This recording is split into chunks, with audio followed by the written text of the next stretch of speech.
Bismillahirrahmanirrahim. Assalamualaikum warahmatullahi wabarakatuh.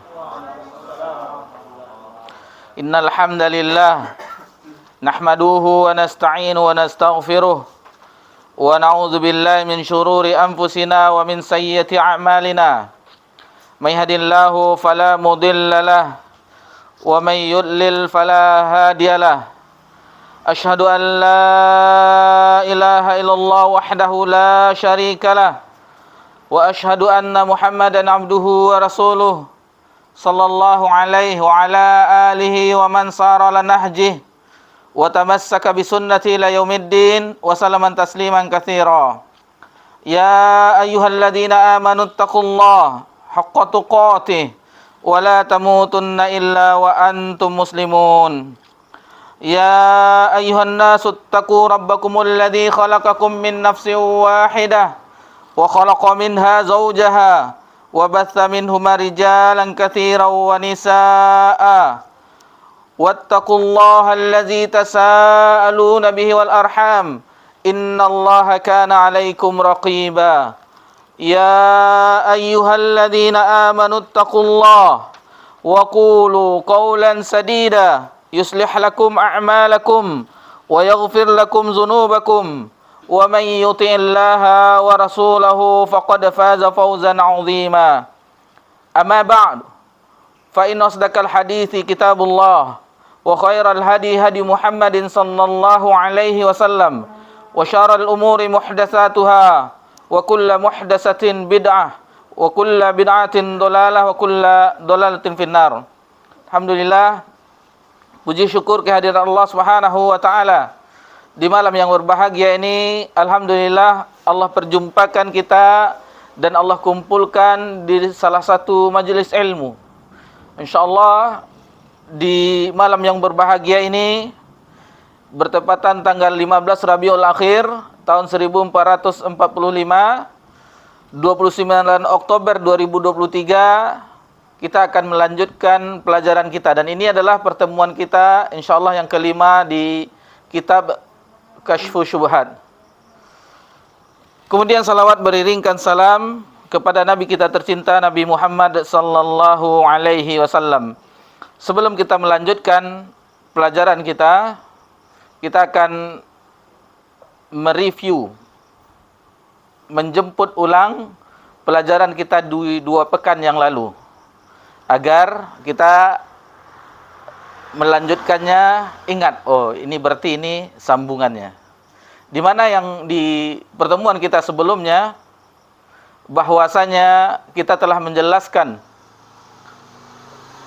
pertama kali terjadinya kerusakan syubhat yang ada di umat dahulu adalah ghulu. Ghulu melampaui batas. Baik itu melampaui batas di dalam memuji, melampaui batas dalam mencela, dan itu telah kita jelaskan. Dan kaumnya Nabi Nuh, mereka ghulu terhadap orang-orang yang soleh. Allah abadikan di dalam firman Allah Subhanahu wa taala dalam surah Nuh, wa qalu la tazarunna alihatakum wa la tazarunna wadda wa la suwa'a wa la yaghutha wa ya'uqa wa nasra. Itu 5 orang-orang yang namanya disebutkan di dalam ayat ini, dalam surah Nuh ini, adalah mereka yang dahulunya orang soleh. Wad, Suwa, Yaghut, Ya'uq, wa Nasr, itu orang-orang soleh. Mereka mengabdikan diri mereka kepada kaumnya, sehingga setelah mereka wafat, mereka tiada, maka dikenanglah jasa-jasa mereka, diukirlah wajah mereka. Ada yang mengatakan ada gambarnya, ada yang mengatakan diukir patungnya, yang awalnya itu tidak disembah. Namun dengan berlalunya generasi, akhirnya syaitan membisikkan kepada generasi yang berikutnya, sehingga akhirnya disembah. Dan itulah kesyirikan yang pertama kali terjadi di permukaan bumi. Sehingga Allah mengutus Nuh, Rasul pertama, untuk menjelaskan, untuk mengajak kepada tauhid. Itu terus berlanjut, diutuslah setiap para nabi dan rasul untuk mentauhidkan Allah Subhanahu wa taala dan menjauhi sesembahan selain Allah Subhanahu wa taala. Sampai akhirnya di dakwahnya Nabi sallallahu alaihi wasallam juga demikian. Dan itu telah kita jelaskan di pertemuan kita sebelumnya. Ini secara ringkas bahwa itulah yang terakhir, akhirnya Nabi SAW menghancurkan patung-patung di Ka'bah ketika terjadi Fathul Mekah. Taib, di malam ini kita lanjutkan pelajaran kita di dalam kitab Kasyfus Syubhat. Kepada Ustadz Yayan kita mohon untuk membacakan matannya. Fadal. Faba'athallah. Bismillahirrahmanirrahim. Faba'athallahu Muhammadan sallallahu alaihi wasallam yujaddidu lahum dina abihi Ibrahim alaihi salam wa yukhbiruhum anna hadha at-taqarruba wal i'tiqada mahdu haqqillahi ta'ala la yasluhu minhu shay'un li ghairillah la li malakin muqarrabin wala li nabiyyin mursalin fadlan an ghairihima. Maka Allah Subhanahu wa taala mengutus Nabi Muhammad sallallahu alaihi wasallam untuk memperbaharui agama nenek moyang mereka Ibrahim alaihi salam dan memberitahukan kepada mereka bahwa segala bentuk taqarrub, pendekatan diri dan i'tiqad, keyakinan hati semata-mata menjadi hak Allah Subhanahu wa taala. Tidak boleh sedikit pun diberikan kepada selain Allah, baik kepada malaikat yang didekatnya, baik kepada malaikat yang didekatkan kepadanya atau kepada nabi yang diutus, apalagi kepada selain keduanya. Baik. Kemudian muallif Syekh Muhammad At-Tamimi rahimallahu taala melanjutkan pembahasan ini. Fa ba'athallahu Muhammadan sallallahu alaihi wasallam.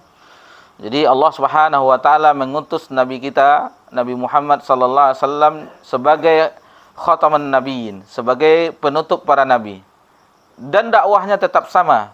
Dakwahnya tetap sama dengan nabi-nabi dan rasul-rasul sebelumnya.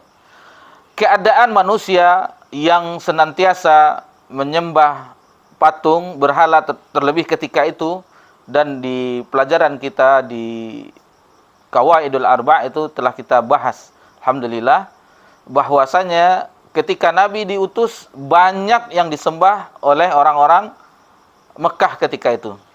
Di antara mereka ada Ahlul Kitab, Yahudi dan Nasrani, Majusi ada juga di zaman itu. Lalu di antara mereka ada yang menyembah patung sebagai berhala-berhala, pohon, bintang, malaikat, dan segala macamnya. Itu terjadi ketika Nabi sallallahu alaihi wasallam diutus di Mekah. Banyak sekali sesembahan mereka, bintang mereka sembah. Jadi itu belum berakhir, sehingganya terakhir Allah utuslah Nabi kita tercinta Nabi Muhammad sallallahu alaihi wasallam dengan misi ini. Namun keadaan ini tetap akan ada.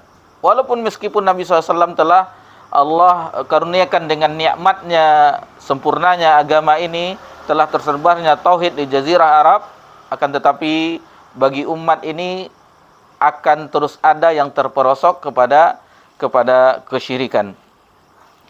Maka untuk itu Nabi SAW yujaddidu lahum dina abihim. Jadi Nabi SAW memperbaharui sebagai mujaddid agama bapaknya, Abul Anbiya, yaitu Nabi Ibrahim alaihi salam. Wa yukhbiruhum anna hadza taqarruba wal i'tiqada makhdu haqqillah. Bahwasanya dijelaskan, dikabarkan kepada mereka sesungguhnya mendekatkan diri dan i'tiqad semata-mata itu hanyalah hak Allah Subhanahu wa taala. Semata-mata itu hak Allah Subhanahu wa taala. La yasluhu minhu syai'un li ghairillah, dan tidak boleh diberikan kepada selain Allah Subhanahu wa taala.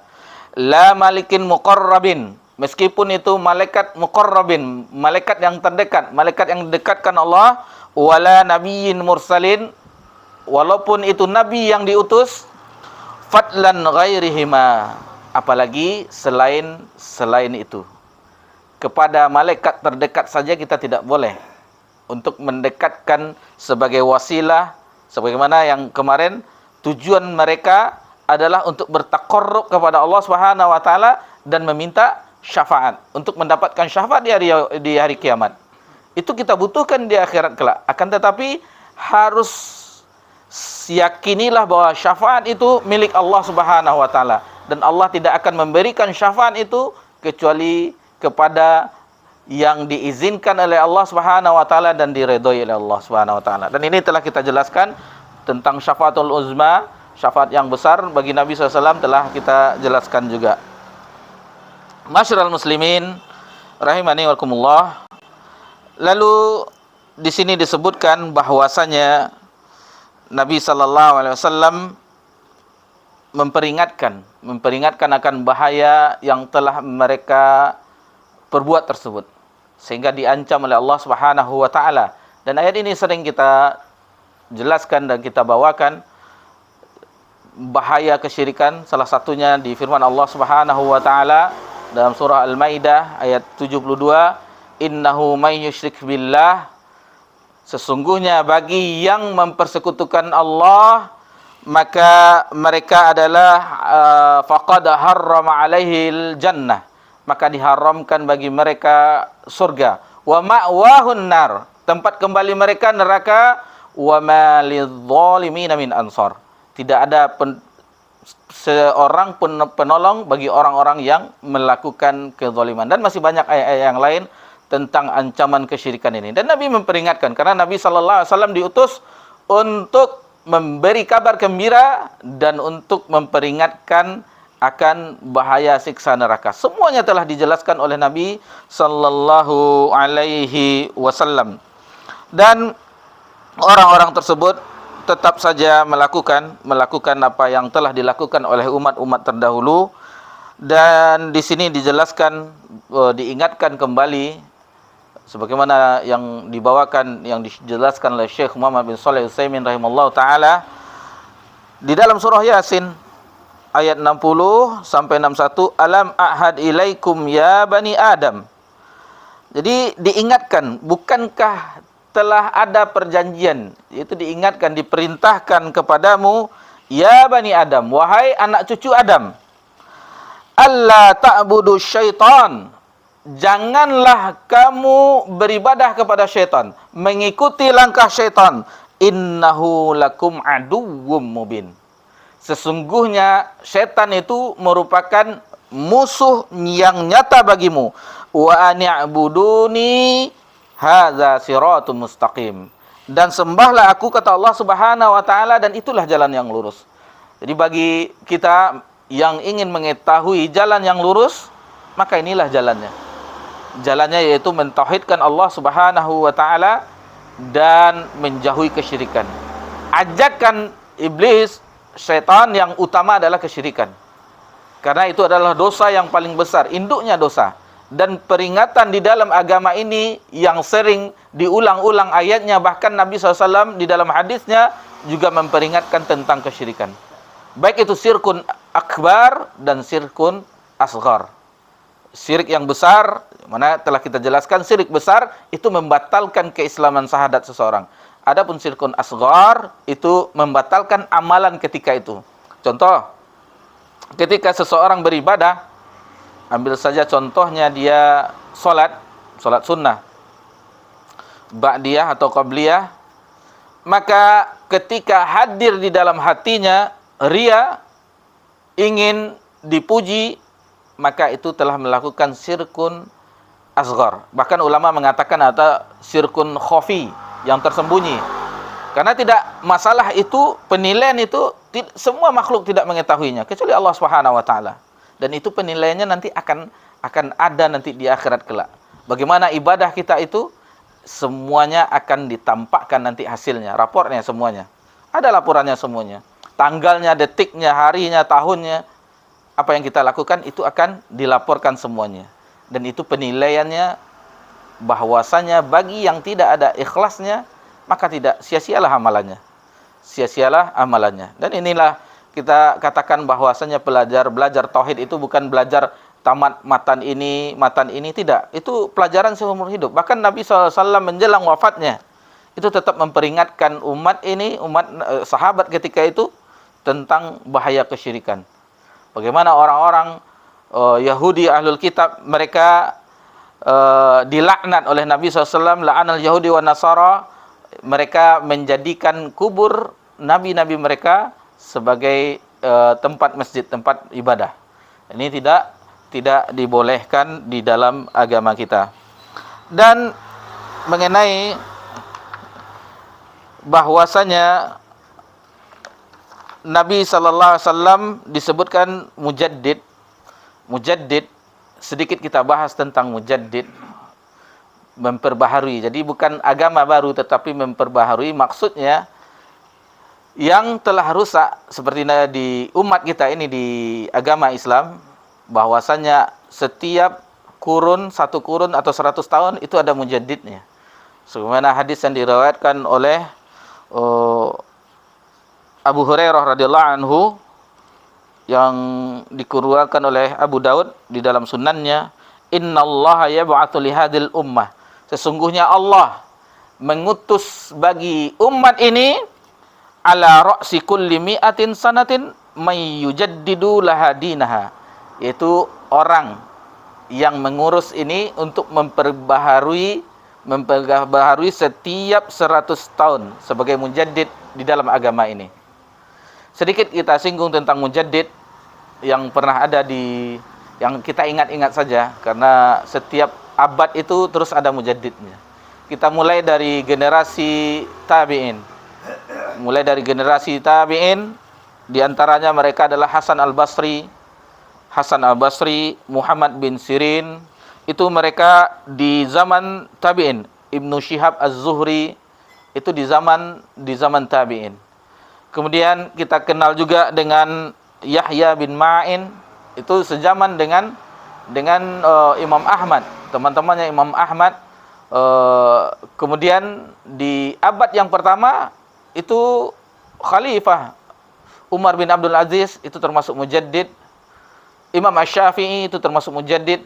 Dan terus setiap zaman di abad ke-7, ke-8, di abad yang ke-12 itu dijelaskan oleh ulama bahwasanya Syekh Muhammad bin Abdul Wahab itu mujaddid. Dan di abad yang terakhir kita hidup ini dijelaskan bahwasanya yang mujaddid adalah Syekh bin Baz, Syekh Utsaimin dan Syekh Albani rahimahumullah. Itu dikatakan mujaddid yang memperbaharui agama ini sebagaimana dipahami di ketika turunnya. Diperbaharui lagi maksudnya yang awalnya telah dikotori, terkontaminasi dengan pemikiran-pemikiran yang lain, ada masuk ra'yu seseorang, akal pikiran orang di dalam agama ini dihilangkan semuanya, seolah-olah itu segar kembali.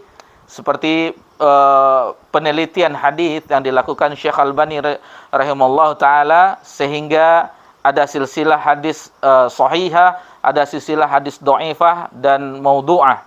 Itu seolah-olah kita memperoleh, kalau kita pelajari silsilahnya itu seolah-olah kita berada di zaman Nabi kembali. Diurutkan ilmu itu kembali ke sebagaimana Nabi menjelaskannya. Diurutkan kembali. Nah, itu maksudnya mujaddid. Lalu yang harus kita garis bawahi bahwasanya kenapa ada imam-imam besar yang tidak menjadi yang disebutkan mujaddid seperti Imam Malik atau Imam Ahmad atau yang imam-imam yang lainnya tidak termasuk mujaddid. Itu dijelaskan bahwasanya karena di zaman itu mungkin ada mujaddid yang melebihinya. Karena di zaman imam seperti Imam Malik bin Anas itu ulama-ulama di kota Madinah itu masih banyak. Dan masalah keilmuan mungkin sudah mendahului mujaddid sebelumnya. Itu makanya bukan mengurangi derajat mereka, akan tetapi di situ banyak ulama sehingga dijelaskan oleh para ulama satu kurun. Misalnya di tahun 20 di tahun 20-an, yang ini tahun 90-an, berarti masih satu zaman. Lebih dari dahulu kan yang mujaddid masih di satu abad itu maksudnya. Baik, itu sedikit mengenai mujaddid sebagaimana Nabi SAW memperbaharui risalah agama bapa para nabi, yaitu Nabi Ibrahim alaihi salam. Sebagaimana Allah Subhanahu wa taala berfirman tentang ini di dalam surah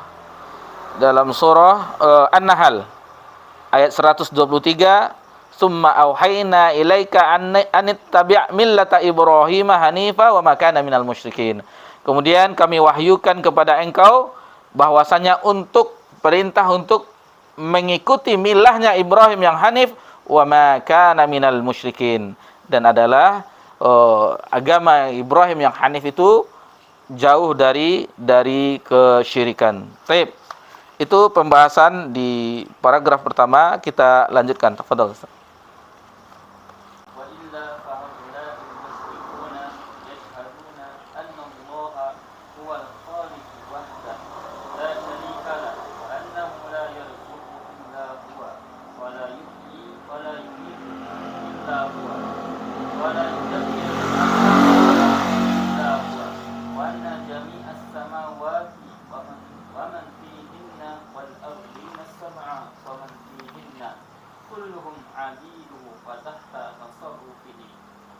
Demikianlah orang-orang musyrik pun bersaksi bahwa hanya Allah satu-satunya Maha Pencipta, tidak ada sekutu baginya, tidak ada yang memberi rezeki selain Dia, tidak ada yang menghidupkan dan mematikan selain Dia, tidak ada yang mengatur urusan selain Dia, dan bahwasannya seluruh langit berikut isinya dan bumi yang 7 berikut isinya adalah hamba-hambanya dan tunduk di bawah kekuasaan dan pengaturannya.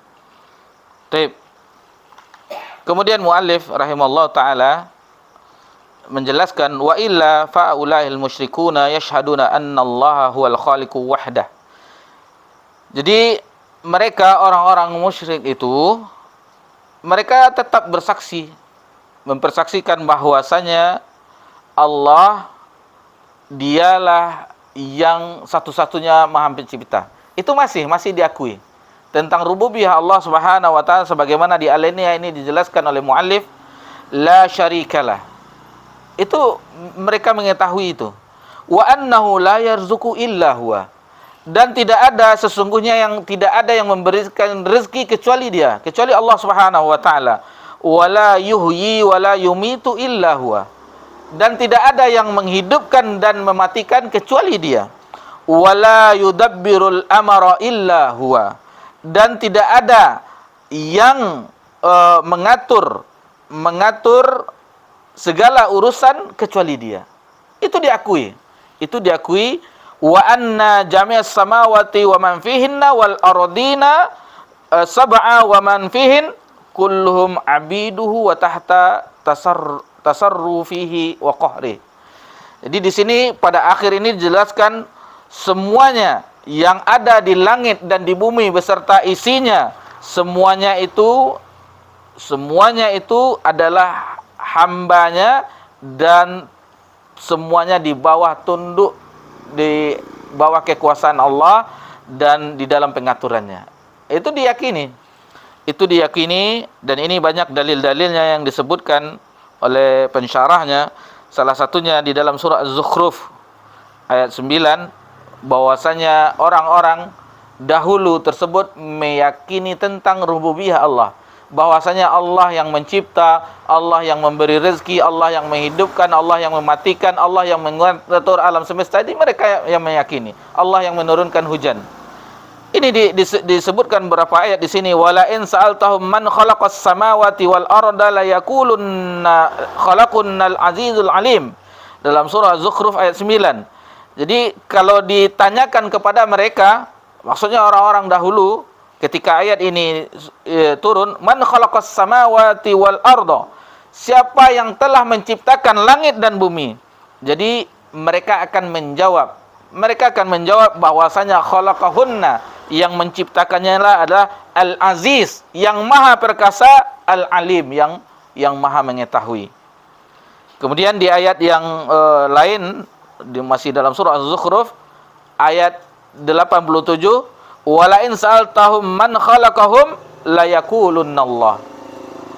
Jadi kalau seandainya dikatakan kepada mereka siapakah yang menciptakan mereka, maka mereka akan menjawab Allah. Ini mengenai ayat makna-makna ini banyak terdapat dalam Al-Qur'anul Karim beberapa ayat yang menjelaskan tentang apabila ditanyakan kepada orang-orang tersebut tentang rububiyah Allah Subhanahu wa taala, mereka meyakini itu Allah, akan dijawab Allah. Fasayaquluna Allah. Mereka akan menjawab Allah. Semua mereka mengetahui itu. Akan tetapi di sini mereka adalah melakukan peribadatan selain mereka beribadah kepada Allah, juga beribadah kepada selain Allah. Ada zat yang lain yang mereka agungkan selain Allah Subhanahu wa taala.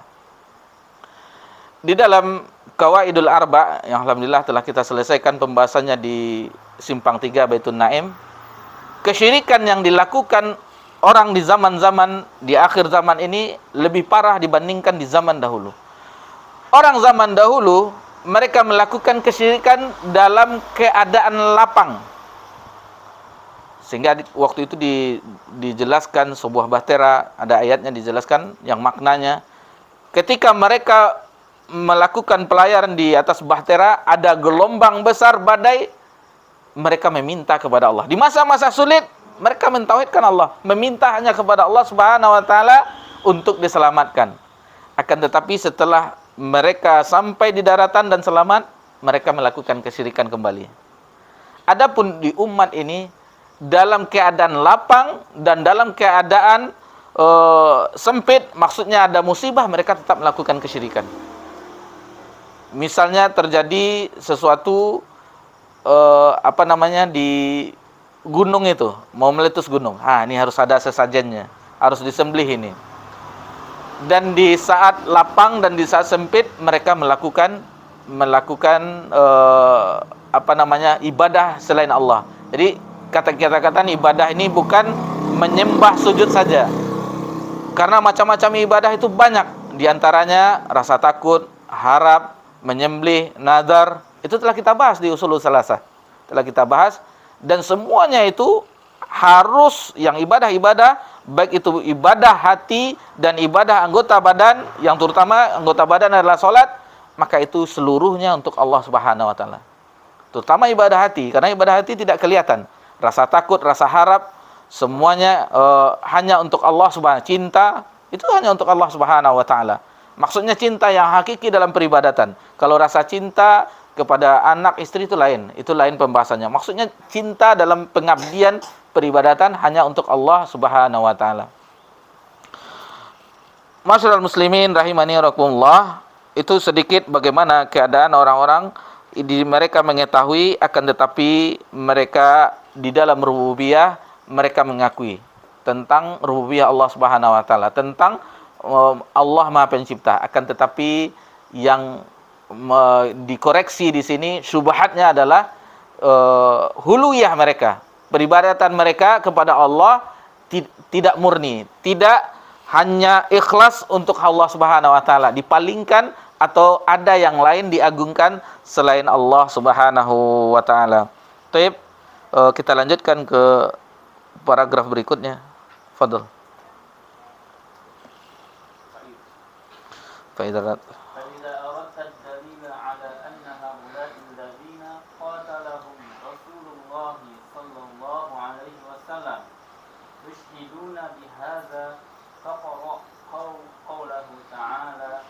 قل من يرزقكم من السماء والأرض أم من يملك السمع والأبصار ومن يخرج الحي من الميت ويخرج الميت من الحي ومن يدبر الأمر فسيقولون الله فقل أفلا تتقون. Surah Yunus ayat 21.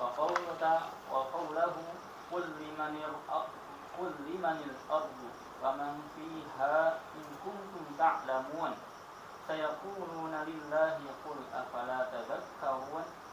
قل من رب السماوات السبع ورب العرش العظيم سيقولون لله قل أفلا تتقون قل من بيده ملكوت كل شيء وهو يجير ولا يجار عليه إن كنتم تعلمون سيقولون لله قل أفأنا تسحرون. Surah Al-Mu'minun ayat 84 sampai 89. Wa ghairu dzalik minal ayat. Jika Anda ingin dalil yang menunjukkan bahwa orang-orang musyrik yang diperangi oleh Rasulullah SAW bersaksi mengakui hal-hal tersebut di atas, maka silakan Anda baca firman Allah Subhanahu wa taala. Katakanlah, siapakah yang memberi rezeki kepadamu dari langit dan bumi? Atau siapakah yang kuasa menciptakan pendengaran dan penglihatan? Dan siapakah yang mengeluarkan yang hidup dari yang mati dan mengeluarkan yang mati dari yang hidup? Dan siapakah yang mengatur segala urusan? Pasti mereka akan menjawab Allah. Maka katakanlah, mengapa engkau tidak mau bertakwa kepadanya? Quran Surat Yunus ayat 31. Dan firman-Nya, katakanlah kepada mereka, kepunyaan siapakah bumi ini dan semua yang ada padanya? Jika engkau mengetahui, mereka akan menjawab, kepunyaan Allah. Katakanlah, apakah engkau tidak mau sadar? Katakanlah, siapakah yang mempunyai langit yang 7 dan yang mempunyai arsy yang besar? Mereka akan menjawab, kepunyaan Allah. Katakanlah, mengapa engkau tidak mau bertakwa? Katakanlah, siapakah yang di tangannya ada kekuasaan terhadap segala sesuatu, yang melindungi tetapi tidak ada yang dapat dilindungi dari azab Allah, jika engkau mengetahui. Quran Surat Al-Mu'minun 84 sampai 89. Dan banyak ayat lain yang semakna dengan ayat-ayat di atas. Baik. Selanjutnya, muallif rahimahullah taala membawakan ayat-ayat, beberapa ayat sebagaimana kita jelaskan tadi ketika mensyarah ayat paragraf sebelumnya, bahwa ayat yang mengenai ini yang apabila ditanya lain sal tahu man khalaqas samawati wal sejenis ayat-ayat seperti itu banyak. Dan muallif membawakan di paragraf berikutnya, fa iza aratta dalilu ala anna haula alladziina qatalhum Rasulullah SAW. Jika Anda menginginkan, katanya, jadi dalam bentuk tanya jawab, jika Anda menginginkan dalil bahwasanya mereka orang-orang tersebut tetap diperangi oleh Rasulullah SAW, padahal itu mereka mengakui, orang-orang sebelum Nabi SAW diutus, mereka masih mengakui Allah, Rabbnya Ka'bah. Mereka masih mengetahui bahwa Allah lah yang memberi rezeki, mengatur alam semesta. Mereka masih meyakini. Akan tetapi masih tetap diutus Nabi SAW. Gunanya adalah, tujuan yang utamanya adalah ibadah itu hanya untuk Allah Subhanahu wa taala semata. Tidak ada perantaraan yang lainnya, tidak ada patung, tidak ada pohon, tidak ada bebatuan, tidak ada benda-benda yang lainnya. Hanya untuk Allah Subhanahu wa taala.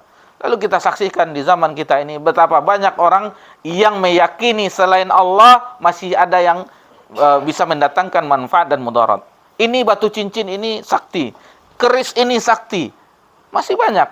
Dan kita saksikan yang memberikan rezeki, kalau di pasar ada pelaris. Ada semacam luha namanya, diletakkan di atas tokonya, kita lihat apa manfaatnya ini, supaya orang masuk tidak bisa keluar lagi. Itu untuk menangkap belut, luha itu. Tapi ada di depan tokonya. Terus di laci-lacinya ada pewangi-wangian. Apa manfaatnya? Apa manfaatnya? Jadi yang memberikan manfaat, menolak mudarat hanya Allah Subhanahu wa taala. Apa yang kita dapat dari usaha kita, itulah rezeki kita. Dan kita dituntut untuk itu, sementara nikmat ruhaniyah itu yang tidak dimiliki oleh orang-orang selain orang beriman. Kelebihan orang beriman adalah nikmat rohaninya, kebahagiaan ruhnya yang tidak dimiliki oleh orang-orang yang tidak menyembah Allah Subhanahu wa taala. Ketenangan, ketundukan, keteduhan jiwanya ketika beribadah kepada Allah Subhanahu wa taala. Apapun yang terjadi dalam kehidupannya, maka Tidak ada gusarnya. Lihatlah para sahabat radhiyallahu anhum. Mereka kelaparan. Ahli-ahli sufah kita lihat bagaimana Abu Hurairah itu dikatakan seperti orang gila yang menahan laparnya dengan sampai berguling-guling di tanah dan ada batu-batu di bajunya agar disematkan menahan laparnya. Tetapi bagaimana? Mereka bahagia. Karena kebahagiaan yang mereka miliki adalah kebahagiaan roh mereka, jiwa mereka bahagia. Walaupun dari kehidupan duniawi mereka selalu dikatakan makan pun susah mereka. Sehingga terkadang ada sahabat atau Nabi SAW sendiri, bahasa kita zaman sekarang, mentraktir mereka. Diberi makanan, diberi ada minuman susu, sehingga mereka pun ahli-ahli sufah itu terkadang mendapatkan makanan-makanan apabila ada yang menjamu mereka. Ini sedikit potret, kita kembalikan ke zaman dahulu, zaman Nabi SAW, agar mendapat pelajaran bagi kita. Sebenarnya kehidupan itu sama saja, cuman bangunan dunianya yang berbeda, maksudnya bangunan yang mewah, kendaraan yang mewah. Sebenarnya yang perjalanan spiritual kita sama. Apa yang mereka lakukan dahulu dengan apa yang kita lakukan ibadah, maksudnya dalam konteks itu sama. Yang membedakannya adalah teknologi yang di zaman dahulu dengan zaman sekarang itu kita lebih maju dibandingkan di zaman dahulu. Adapun ibadah yang mereka lakukan sama dengan yang kita lakukan. Mereka sholat, kita juga sholat. Mereka berpuasa, kita juga berpuasa. Mereka membaca Al-Quran, kita juga membaca Al-Quran. Akan tetapi mengapa mereka menikmati ibadah-ibadah mereka? Ini faktor utamanya. Karena di dalam jiwa mereka tidak ada lagi kesyirikan. Di dalam jiwa mereka tidak ada lagi cemas-cemas dalam kehidupan ini. Yang mereka cemaskan adalah di akhirat. Dunia bagi mereka adalah, itulah kelebihan mereka, karena langsung dididik oleh Nabi Sallallahu Alaihi Wasallam, sehingga kalau berjumpa dengan Nabi, di majelis Nabi, seolah-olah surga dan neraka itu ada di hadapan mereka. Sementara kita mungkin ada mendengar pengajian, alhamdulillah, tetapi setelah itu kita lupa. Setelah itu kita lupa dengan aktivitas kita, sehingga kita dilalaikan. Mereka tidak. Meskipun mereka berjihad di jalan Allah Subhanahu wa taala, berperang, mengorbankan harta dan jiwa mereka, tetapi mereka tetap akan semangat mereka, keimanan mereka kepada Allah Subhanahu wa taala. Dan ini seandainya kita salah, kita bertobat kepada Allah Subhanahu wa taala. Salah satu bentuk melihat kualitas umat muslim sekarang Palestina, di Gaza sekarang. Bagaimana kita diobok-obok saudara-saudara kita, tetapi kita tidak bisa ngapa-ngapain.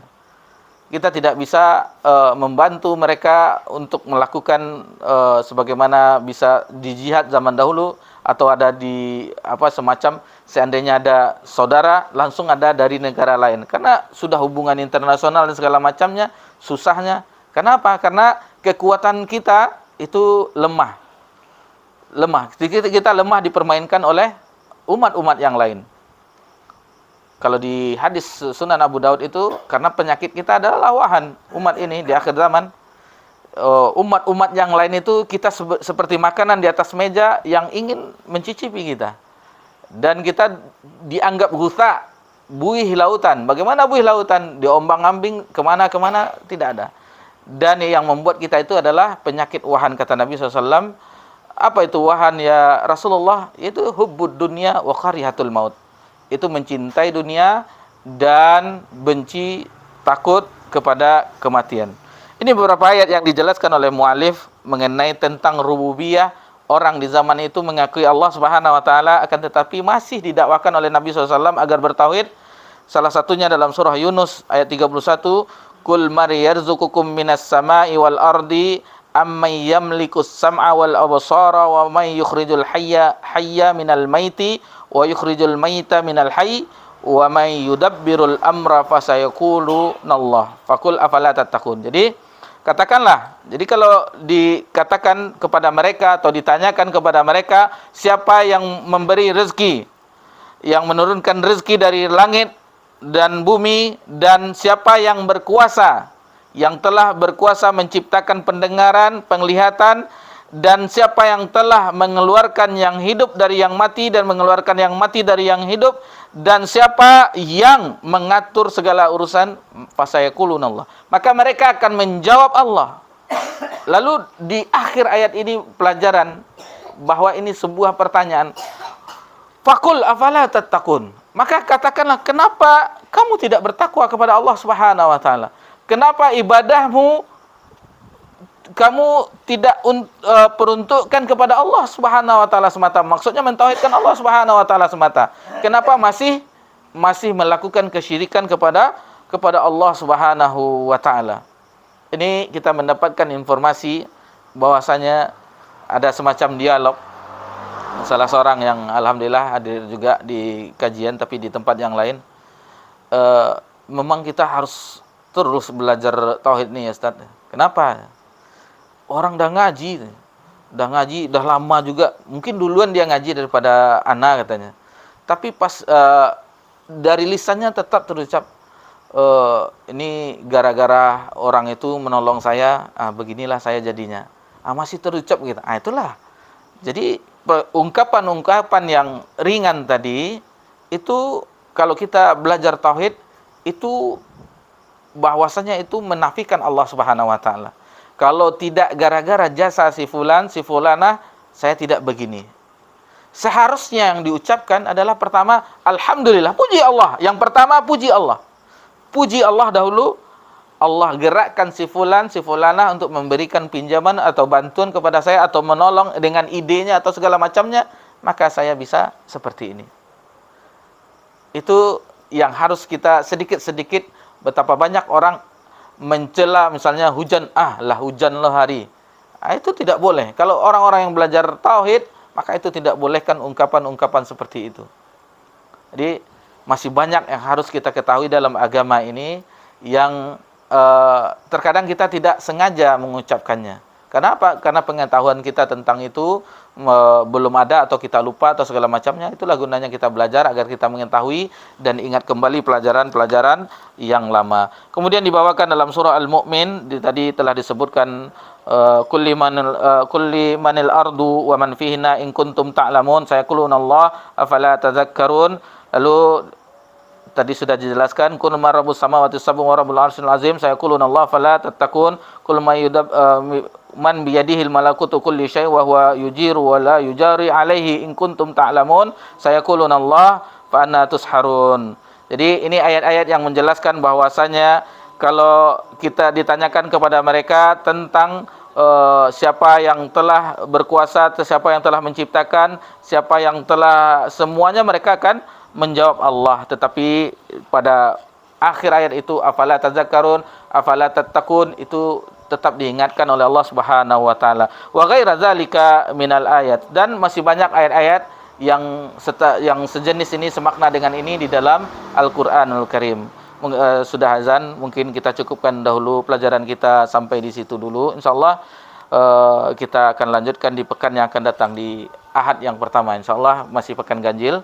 Mudah-mudahan apa yang kita bahas bermanfaat bagi kita dan mengikis syubhat yang ada, bagaimana syubhat yang dilakukan oleh orang-orang dahulu, dan itu juga masih ada di umat Nabi Muhammad sallallahu alaihi wasallam. Demikianlah yang bisa kita pelajari. Subhanakallahumma hamdika asyhadu an la ilaha illa anta astaghfiruka wa atubu ilaik. Wassalamu ala nabi Muhammad sallallahu alaihi wasallam wa ala alihi washabihi ajmain. Walhamdulillahirabbil alamin. Wassalamualaikum warahmatullahi wabarakatuh.